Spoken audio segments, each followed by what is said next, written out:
السلام علیکم ورحمۃ اللہ وبرکاتہ۔ سورہ البقرہ آیت نمبر 145 پارہ نمبر 2۔ اللہ تعالیٰ ارشاد فرماتے ہیں وَلَئِنْ أَتَيْتَ الَّذِينَ أُوتُوا الْكِتَابَ بِكُلِّ آيَةٍ مَا تَبِعُوا قِبْلَتَكَ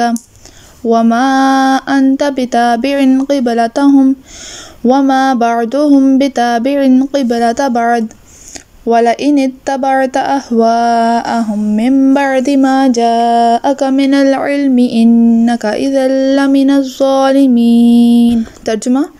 اور اگر تم ان کتابیوں کے پاس ہر نشانی لے آؤ تو بھی وہ تمہارے قبلہ کی پیروی نہ کریں گے اور نہ تم ان کے قبلہ کی پیروی کرو،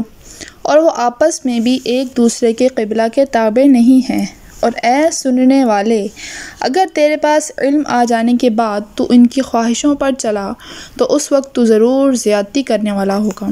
اللہ تعالیٰ اپنے حبیب سے ارشاد فرماتے ہیں کہ اے حبیب صلی اللہ تعالیٰ علیہ وآلہ وسلم، جن اہل کتاب کے دلوں میں عناد اور سرکشی ہے، آپ ان کے سامنے قبلے کی تبدیلی کے متعلق چاہے کتنے ہی دلائل رکھ دیں تو بھی وہ آپ کے قبلہ کی پیروی ہرگز نہیں کریں گے، کیونکہ ان کا آپ کی پیروی نہ کرنا کسی شبہے کی وجہ سے نہیں ہے جسے دلیل بیان کر کے زائل کیا جا سکے، بلکہ وہ تو آپ سے عناد رکھتے ہیں، حسد رکھتے ہیں، جس کی وجہ سے وہ ایسا کر رہے ہیں، حالانکہ وہ اپنی کتابوں میں موجود آپ کی شان جانتے ہیں کہ قبلہ کی تبدیلی کے متعلق آپ حق پر ہیں۔ اس سے ہمیں یہ بھی معلوم ہوا کہ حسد بہت بری چیز ہے کہ اس کے ہوتے ہوئے آدمی حق سے اندھا ہو جاتا ہے، وہ حق اور باطل میں فرق کرنا بھول جاتا ہے، اور جس کے سینے میں حضور بنور صلی اللہ تعالیٰ علیہ وآلہ وسلم کا کینہ ہے، وہ اس کے ہوتے ہوئے تو کبھی مر کر بھی ہدایت نہیں پا سکتا۔ ایسے شخص کو قرآن و حدیث، معجزات اور عقلی اور نقلی دلائل کچھ بھی فائدہ نہیں دے سکتے، کیونکہ دل کا دروازہ تو کھلتا ہی تب ہے جب آپ صلی اللہ تعالیٰ علیہ وآلہ وسلم کے متعلق دل بالکل صاف ہو، اور جس کا دل ہی اس چیز سے صاف نہ ہو تو اسے ہدایت کس طرح مل سکتی ہے۔ اللہ تعالیٰ نے اس آیت کے ایک جز میں فرمایا وَمَا أَنْتَ بِتَابِعٍ قِبْلَتَهُمْ، اور نہ تم ان کے قبلہ کی پیروی کرو۔ اس آیت میں دراصل یہودیوں کے قبلہ کی پیروی کرنے سے منع کیا گیا ہے۔ اس سے ہمیں یہ بھی معلوم ہو گیا کہ اب قبلہ منسوخ نہ ہوگا، لہٰذا اہل کتاب کو اب یہ امید نہیں رکھنی چاہیے کہ آپ صلی اللہ تعالیٰ علیہ وآلہ وسلم ان میں سے کسی کی قبلہ کی طرف رخ کریں گے۔ پھر فرمایا وَمَا بَعْضُهُمْ بِتَابِعٍ قِبْلَةَ بَعْضٍ، اور آپس میں بھی ایک دوسرے کے قبلہ کے تابع نہیں ہیں، یعنی اے حبیب صلی اللہ تعالیٰ علیہ وآلہ وسلم، اہل کتاب آپ کی مخالفت کرنے میں تو متفق ہیں ہی، لیکن قبلہ کے معاملے میں یہ خود بھی ایک دوسرے کے مخالف ہیں۔ جس طرح ہم ان سے یہ امید نہیں کرتے کہ یہ آپ سے متفق ہو جائیں، اسی طرح ان کے آپس میں متفق ہونے کی بھی کوئی امید نہیں کی جا سکتی۔ یہاں یہ یاد رہے کہ یہود و نصارہ دونوں بیت المقدس کو قبلہ مانتے تو تھے، لیکن یہودی صخرہ کو قبلہ مانتے تھے اور عیسائی اس کے مشرقی مکان کو قبلہ مانتے تھے۔ پھر اللہ تعالیٰ فرماتے ہیں وَلَئِنِ اتَّبَعْتَ أَهْوَاءَهُمْ، اور اگر تو ان کی خواہشوں پر چلا۔ یہ در حقیقت امت کو خطاب ہے کہ خانہ کعبہ کے قبلہ ہونے کے بعد اگر کسی نے بیت المقدس کو قبلہ بنایا تو وہ ظالم ہے، یعنی وہ لوگ کعبہ کو قبلہ بنائے جانے پر اعتراض کرتے تھے، لہٰذا اگر کسی نے بیت المقدس کو قبلہ مانا یا بنایا تو وہ ظالم ہوگا۔ اس سے ہمیں ایک اور بات معلوم ہوئی کہ عالم کا گناہ جاہل کے گناہ سے زیادہ خطرناک ہے، یعنی جاہل کا گناہ تو گناہ ہے ہی، لیکن اگر عالم گناہ کرتا ہے تو وہ اس سے کئی گنا زیادہ خطرناک ہے۔ کیونکہ عالم کے پاس علم ہے، وہ علم رکھنے کے باوجود گناہ اگر کرے گا تو وہ زیادہ خطرناک مانا جائے گا۔ حضرت زیاد بن حدیر رضی اللہ تعالیٰ عنہ فرماتے ہیں کہ مجھ سے حضرت عمر فاروق رضی اللہ تعالیٰ عنہ نے فرمایا کیا جانتے ہو اسلام کو کیا چیز ڈھاتی ہے، یعنی اسلام کی عزت لوگوں کے دل سے دور کرتی ہے؟ میں نے کہا نہیں۔ آپ رضی اللہ تعالیٰ عنہ نے فرمایا اسلام کو عالم کی لغزش، منافق کا قرآن میں جھگڑنا اور گمراہ کن سرداروں کی حکومت تباہ کرے گی۔ اس حدیث کی شرح میں مفتی احمد یار خان نعیمی رحمۃ اللہ تعالیٰ علیہ فرماتے ہیں جب علماء آرام طلبی کی بنا پر کوتاہیاں شروع کر دیں، مسائل کی تحقیق کرنے میں کوئی کوشش نہ کریں، اور جب مسائل بیان کریں تو غلط مسائل بیان کریں، بے دین لوگ علماء بنتے جائیں، بدعتوں کو سنتیں قرار دیتے جائیں، قرآن کریم کو اپنی رائے کے مطابق بنائیں اور گمراہ لوگ حاکم بن جائیں، اور لوگوں کو اپنی اطاعت پر مجبور بھی کریں، تب اسلام کی ہیبت دلوں سے نکل جائے گی۔ بعض نے فرمایا کہ عالم کی لغزش سے مراد ان کا فسق و فجور میں مبتلا ہونا ہے۔ یہ بھی معلوم ہوا کہ عالم کا جاہلوں کی خوشامد کرنا اور ان کا فرمانبردار یا تابع بن جانا تباہی کا باعث ہے۔ علماء کو عمرہ سے دور رہنا چاہیے تاکہ ان کی خوشامد نہ کرنی پڑے۔ ابن ماجہ کی ایک حدیث ہے کہ حضرت عبداللہ بن عباس رضی اللہ تعالی عنہما سے روایت ہے کہ آپ صلی اللہ تعالی علیہ وآلہ وسلم نے ارشاد فرمایا، میری امت کے کچھ لوگ دین سیکھیں گے اور قرآن پڑھیں گے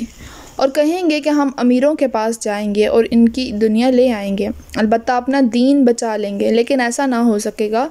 جیسے ببول کے درخت سے کانٹے ہی چنے جاتے ہیں، ایسے ہی امیروں کے قرب سے نقصان ہی ہوگا۔ لہٰذا ایسے لوگوں سے دور رہنا چاہیے تاکہ خوشامد سے بچا جا سکے۔ آیت نمبر 146 میں اللہ تعالیٰ ارشاد فرماتے ہیں، الذین آتیناہم الکتاب یعرفونہ کما یعرفون ابناءہم وَإِنَّ فَرِيقًا مِّنْهُمْ لَيَكْتُمُونَ الْحَقَّ وَهُمْ يَعْلَمُونَ۔ ترجمہ، وہ لوگ جنہیں ہم نے کتاب عطا فرمائی ہے وہ اس نبی کو ایسا پہچانتے ہیں جیسے وہ اپنے بیٹوں کو پہچانتے ہیں، اور بے شک ان میں ایک گروہ جان بوجھ کر حق چھپاتے ہیں۔ یعرفونہ کما یعرفون ابناءہم، وہ اس نبی کو ایسا پہچانتے ہیں جیسے وہ اپنے بیٹوں کو پہچانتے ہیں۔ یہاں اس سے مراد یہ ہے کہ گزشتہ آسمانی کتابوں میں نبی آخر الزمان حضور سید عالم صلی اللہ تعالی علیہ وآلہ وسلم کے اوصاف ایسے واضح اور صاف بیان کیے گئے ہیں جن سے علماء اہل کتاب کو حضور پر نور صلی اللہ تعالی علیہ وآلہ وسلم کے خاتم الانبیاء ہونے میں کچھ شک و شبہ نہیں ہے، اور وہ حضور صلی اللہ تعالی علیہ وآلہ وسلم کے اس منصب عالی کو کامل یقین کے ساتھ جانتے اور مانتے ہیں۔ یہودی علماء میں سے حضرت عبداللہ بن سلام رضی اللہ تعالی عنہم شرف با اسلام ہوئے۔ انہوں نے اسلام قبول کیا تو حضرت عمر فاروق رضی اللہ تعالی عنہ نے ان سے دریافت کیا کہ اس آیت میں جو معرفت بیان کی گئی ہے اس کا مطلب کیا ہے۔ انہوں نے فرمایا، اے عمر رضی اللہ تعالی عنہ، میں نے حضور اکرم صلی اللہ تعالی علیہ وآلہ وسلم کو دیکھا تو بغیر کسی شک و شبہ کے فوراً پہچان لیا، اور میرا حضور انور صلی اللہ تعالی علیہ وآلہ وسلم کو پہچاننا اپنے بیٹوں کو پہچاننے سے زیادہ کامل اور مکمل تھا۔ حضرت عمر فاروق رضی اللہ تعالی عنہ حیران ہوئے اور پوچھا، وہ کیسے؟ انہوں نے کہا، سید المرسلین صلی اللہ تعالی علیہ وآلہ وسلم کے اوصاف تو ہماری کتاب توریت میں اللہ تعالی نے واضح بیان فرمائے ہیں، جبکہ بیٹے کو بیٹا سمجھنا تو صرف عورت کے کہنے سے پتہ چلتا ہے۔ یعنی آپ صلی اللہ تعالی علیہ وآلہ وسلم کی پہچان تو اللہ تعالی نے کرائی ہے، لہٰذا ہم اسے قطعی اور یقینی مانتے ہیں، جبکہ اولاد کی پہچان تو صرف عورت کے کہنے سے ہوتی ہے کہ یہ تمہارا بیٹا ہے۔ حضرت عمر فاروق کو یہ بات انتہائی پسند آئی اور انہوں نے یہ سن کر ان کا سر چوم لیا۔ اس واقعے سے ہمیں یہ بھی معلوم ہوا کہ اگر شہوت کا خدشہ نہ ہو تو دینی محبت میں پیشانی چومنا جائز ہے۔ اس کے علاوہ ہمیں یہ بھی معلوم ہوتا ہے کہ حضور اکرم صلی اللہ تعالی علیہ وآلہ وسلم کی صرف پہچان ہی ایمان نہیں ہے، بلکہ حضور پر نور صلی اللہ تعالی علیہ وآلہ وسلم کو ماننا ایمان ہے۔ جیسے یہودی پہچانتے تو تھے لیکن وہ مانتے نہ تھے، اسی لیے وہ کافر ہی رہے۔ پھر اللہ تعالیٰ نے اگلے جز میں فرمایا، وَإِنَّ فَرِيقًا مِّنْهُمْ لَيَكْتُمُونَ الْحَقَّ، اور بے شک ان میں ایک گروہ حق چھپاتے ہیں، یعنی اہل کتاب کا ایک گروہ توریت اور انجیل میں مذکور حضور پر نور صلی اللہ تعالی علیہ وآلہ وسلم کی نعت اور صفت کو اپنے بغض اور حسد کی وجہ سے جان بوجھ کر چھپاتا ہے۔ یہاں انہی کا بیان ہے۔ اس سے معلوم ہوا کہ حق کو جانتے ہوئے اس کو چھپانا گناہ ہے، اور حضور اقدس صلی اللہ تعالی علیہ وآلہ وسلم کی عظمت اور شان کو چھپانا یہودیوں کا طریقہ ہے۔ آیت 147 میں ارشاد ہوتا ہے کہ الحق من ربک فلا تکونن من الممترین۔ ترجمہ، اے سننے والے، حق وہی ہے جو تیرے رب کی طرف سے ہو، پس تو ہرگز شک کرنے والوں میں سے نہ ہونا۔ الحق من ربک، حق وہی ہے جو تیرے رب کی طرف سے ہو۔ قبلہ کی تبدیلی اللہ تعالیٰ کی طرف سے ہے، لہٰذا یہ حق ہے، تو اس میں کسی بھی قسم کا شک و شبہ نہ کیا جائے۔ یوں ہی اللہ تعالیٰ کی طرف سے آنے والا ہر پیغام، ہر حکم حق ہے، اگرچہ اس کی حکمت ہمیں سمجھ آئے یا نہ آئے، لیکن حق وہی ہے، اور مسلمانوں کا کام اتنا ہے کہ اسے مانا جائے، دل سے اس کو تسلیم کیا جائے اور اس پر عمل کیا جائے، چاہے کسی بھی طرح کے حالات ہوں، اس میں شک کرنے کی کوئی گنجائش نہیں ہے۔